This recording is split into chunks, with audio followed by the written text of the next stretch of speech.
If being bombarded with microtransactions and endless uninspired sequels, on top of fighting for the right to own our own games, wasn't enough to deal with for the average gamer in 2025, there's something else creeping in. Something far more dangerous. If you've been around for long enough, you've probably heard about the controversies that tried to destroy the gaming community before. Gamergate. The term doesn't really hold that much value to me, as I never really bothered to define it as anything concrete than maybe a placeholder, a term that often means wildly different things for different people. However, it can work to answer the question of when. As of today, there's only two identifiable times in which the word has popped up that I would consider relevant. The first one starting in August 2014, and a more recent one which seems to encompass the latter half of 2024. I bring this up now because what is happening currently is not so different from the control previous activist groups have tried to impose on gamers in the past. For those unaware, Valve, Steam's parent company, was pressured by payment processors Visa and MasterCard into removing 500 games from their storefront, effectively allowing these banks to have control over what you as a consumer are allowed to purchase. But the truth of the matter is that this wasn't a decision spontaneously sparked by Visa or MasterCard, which doesn't really absolve their involvement as they have tried to obstruct creative freedom in other forms of art already before. This was a decision effectively made for them by yet another activist group called Collective Shout. Now, Collective Shout, unlike Anita Sarkeesian or Baby Inc., isn't a household name for most gamers, unless you're knee-deep in the culture war. Founded in 2009, they have been here for over a decade, and their influence is quietly growing, with their impact on the industry potentially being far worse than any of their predecessors. Founded and led by Melinda Tankard-Reyes, an Australian writer and self-described advocate for women and children, Collective Shout positions itself as a movement against what they call the pornification of culture. Sounds noble, right?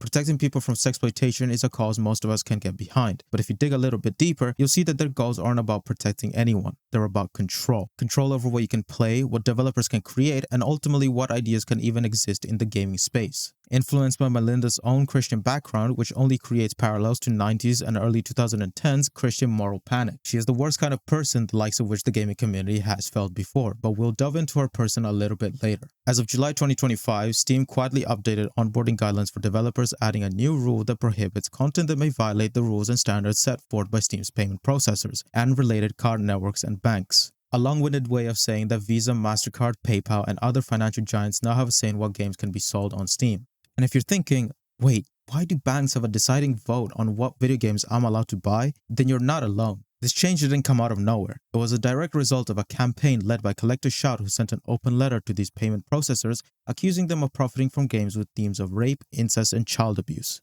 In just a matter of a few days, their pressure led to the removal of 500 games from Steam, many of which had adult-themed titles. Now, if you're thinking, okay, well, those games do sound pretty bad, should they really be allowed on Steam? You're missing the point. Some of the delisted games like Sex Adventure Incest Family or Wolf on Rayo had explicit content that pushed boundaries. Content that frankly a lot of people would find objectionable. But here's the problem. Who gets to decide what's too far? Collective Shout?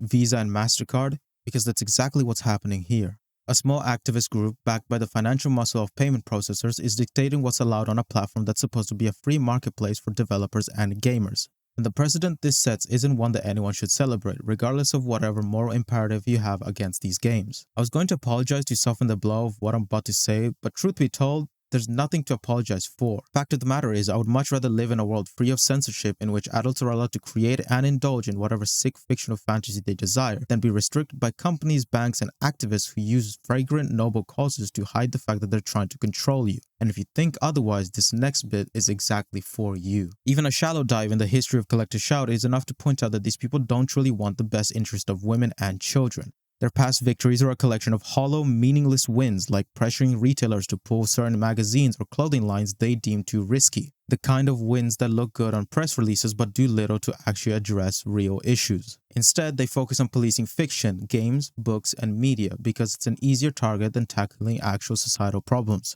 It's low-hanging fruit for moral crusaders who want to feel like they're making a difference without actually getting their hands dirty. Simply look at the way they celebrated when Steam caved to their pressure.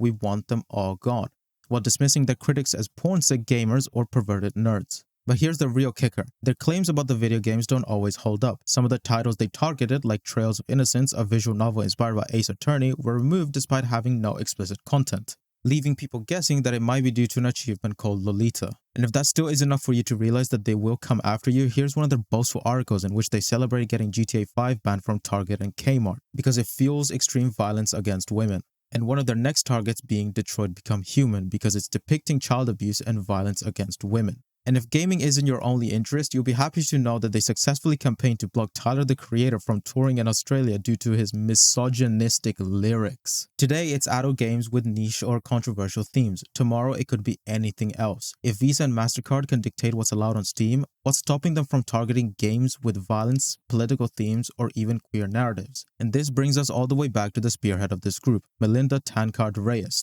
by far one of the biggest red flags in this entire equation. A woman shrouded in controversy, being a Christian pro-life feminist who has a past in silencing those who criticize her and publicly shaming those who disagree. Melinda believes fiction and fantasy have real-world consequences, that any depiction of sex or power imbalance, even in fiction, is grooming boys for entitlement and violence and encouraging girls to internalize their own subjugation. And if you're a staunch feminist, this might pique your interest. She was once a media advisor for Senator Brian Harrington, one of Australia's most conservative anti-abortion politicians. None of this is speculative. In 2006, she was one of the loudest voices against the distribution of RU486, a medical abortion pill. In 2012, a feminist blogger named Dr. Jennifer Wilson questioned whether Melinda's public work was tied to her Christian beliefs. Rather than engage with the discussion, Melinda threatened legal action and sent Wilson a cease and desist letter and warned of possible defamation. Think about that for a second and realize how absurd that sounds. A feminist being threatened with legal action by another supposed feminist for asking questions about transparency, pretty evidently showing that she's okay with silencing her opposition who have less resources to fight back. Melinda's call for legal action was such an issue back in 2012 that it even sparked a series of tweets and articles, all with the hashtag #MTRSues.